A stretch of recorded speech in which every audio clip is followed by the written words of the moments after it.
Welcome to the Hair Loss Show. Dr. Russell Knudsen and Dr. Vikram Jayaprakash discuss issues relating to hair loss and the medical and surgical treatment of hair loss in both men and women.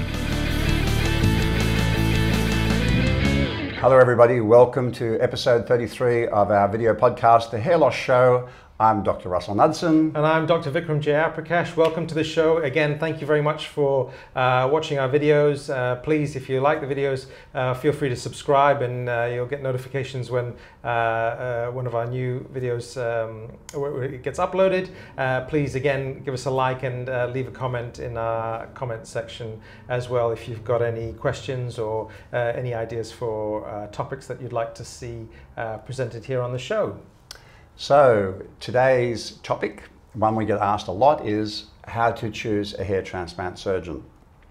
And there's no exact rule that is going to tell you this because there aren't many training programs in the world that specifically focus on in-depth training of hair transplant surgery. So it varies from country to country. But a lot of people come to the field in different ways rather than through the normal conventional paths in the colleges. So we'll try and give you a bit of a gut feel to help you do it, that it makes sense to you when you do your search if you're looking for a surgeon. So there are some key things that I think that we would use as our starting points. And so, Vikram, why don't you give us those key points? So I'm aware when we talk about this that this might sound self-serving. We're not saying, hey, look, we're the best ones out there. No, but it is something if you are in at a point where you're looking at having a hair transplant, you want to know about, you want to have a think about who you're going to choose. And there's things that we sort of had a discussion and put together about the questions that you should probably, ask yourself and the thought process that you should go through. So, one of the first things we talk about is experience. Now, this is a very difficult thing to sort of quantify because do you count experience over years or do you count experience in numbers of surgeries? I think the key is making sure that the person who's operating on you is has got a good skill set and is keeping up to date with their skill set. So what that means is, are they performing surgeries regularly? If they're doing one a fortnight or one a month, then they're probably not, keeping their skill set up. But if they're doing it, as a regular part of their practice, so for us it's 100%, but is it 50%? That's that's quite a large number of a large throughput of cases at 50 or 75, etc. So, but I think ideally one of the first things to look for is how much is hair transplant a part of that surgeon's practice. Correct. So, like for example, I saw recently a patient who said that his surgeon was inexperienced with 300 cases. And at first flush, that doesn't seem completely correct because 300 cases could be significant experience. However, if that 300 cases was over 15 years, so that he's doing 20 a year, then this comes back to what Vikram was talking about. This is not a person who's practicing it regularly and keeping his skills up to date. However, if that patient, that doctor had performed these 300 surgeries over 18 months or 2 years or 3 years, that's a completely different situation because he's doing 100 or more cases a year, and that means he's doing it regularly and therefore his skill set is likely to be better. So it's a combination of length of time that they've been performing it and the number of cases rather than any absolute number. I've been doing it for 10 years, doesn't mean anything. I've done 300 cases, doesn't necessarily mean anything unless you put it in the context of how regularly they are performing the surgery. It's a tricky art form for the planning as much as the execution. It needs to be practiced regularly. Do you think, how much value do you put in, if they're part of an organization? So for example, memberships? Yeah, like if they're part of the ISHRS, the International Society of Hair Restoration Surgeons. How much stock do you think a patient should put? There are like 1,100 members of the ISHRS, and a lot of the world's best surgeons are members. But it's not their membership that makes them the best surgeons of the world, because really to be a member of any society like that, you just have to join. You don't have to prove anything.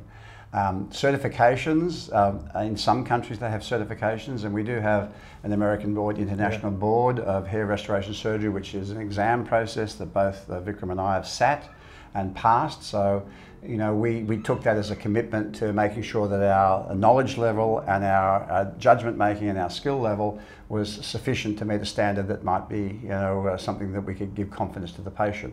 But that's not a membership of a society, that's an actual examination certificate. It doesn't mean everybody has to have one. I'm not trying to advocate that necessarily. I think it's advisable that they have some measurable exam of their knowledge at some stage going forward. But it does tell you that membership alone is not a criteria for choice. No, but saying that, and I don't want to digress because this is just a small point, but you know, if you're going to be an accredited member of the ISHRS, for example, then you have to, it's not just paying your money, you have to... Well, this is the difference between an associate member and a member, right? You have to turn up to conference regularly and you have to learn. So you know that individual has, you know, attended enough meetings that's keeping up to date with their knowledge. So I think that's probably on the periphery in terms of importance, but that's something else to think about. Sure. The next point to talk about, look, in hair transplant surgery, there are really only two techniques. There's FUT and FUE, and I don't think it's too much to ask to make sure that your surgeon is able to offer both techniques. Would you agree? Now remember, both those techniques only refer to how you harvest the grafts from the back of the head. The rest of the operation is identical, and in the best of hands, the outcome is identical. So we get asked this question all the time. You know, is one better than the other? And the answer is no. One is not better than the other, but in certain circumstances, one might be a better choice than the other, which is why Vikram's alluding to the fact that if your surgeon can offer both, you've probably got the best of both worlds, you know, rather than someone who only does it one way, which might work most of the time, but may not be the best choice in every circumstance. That's right. So if you are only being offered one particular form of surgery, now that may, in the grand scheme of things, be the best for you. But if you've got someone, if it comes from a place where they can only offer you one form of surgery, then how do you know that that's the best choice? So I think if you're, and again, this is not meant to sound self-serving from our perspective, I think if you're in a position where as a patient you are being offered the option of either or, then you can make an informed decision about... Well, we normally will cover both those aspects and talk about the pluses and minuses, because the reality is that any choice you make has its positives and then has its negatives, potential outcomes and potential scarring, for example. And we're not going to get into all this nonsense about no scarring. So it's basically, you know, versatility. If you've got experience and versatility, that usually is usually a pretty good sign. The next thing we think is very, very important is we keep emphasizing the importance of surgical planning. The surgical plan comes from the surgeon. If you have not met the surgeon, you don't have a surgical plan that you have discussed and agreed with the surgeon. And the reality is you have to agree to it, right? It's not, you're the expert doc, do whatever you think's right. That's not the recipe for a successful surgery.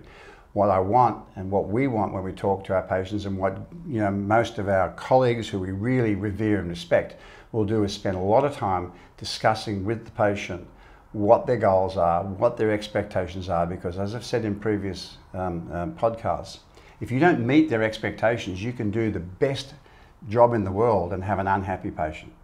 So this is where the relationship between the patient and the surgeon is critical, and that's what happens during the consultation. That's what happens with the surgical planning. So my strong advice to you is do not meet your surgeon in the theatre when he's ready to operate. Yeah. So you are having surgery, and it needs, and the decision to have surgery should be made, you know, on a clinical basis, not by someone who's trying to sell you a procedure, and not be made with a you know, a financial interest based on that. So I think that's probably the thing that we're trying to emphasize on. And I guess the last point is, you know, we talk about, in previous episodes, we talk about hair loss being a journey. And when you meet with your doctor, they are a partner with you on that journey. And so you need to be able to understand where you are, you need to know what you're trying to achieve, and they need to understand and be able to partner up with you for that process. It's not, if you're having a hair transplant, it's not a one particular point and then everyone goes their separate ways. It's an ongoing thing.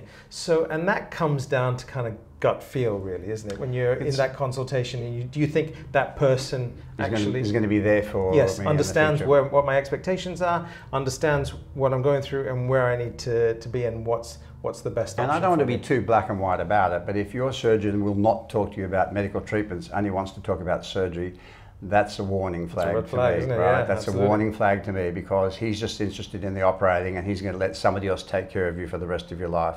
So, hopefully you would speak to somebody who will give you a range of options and not try and force you down any path, but let you choose, after you've been given good choices, which one is most appropriate to you.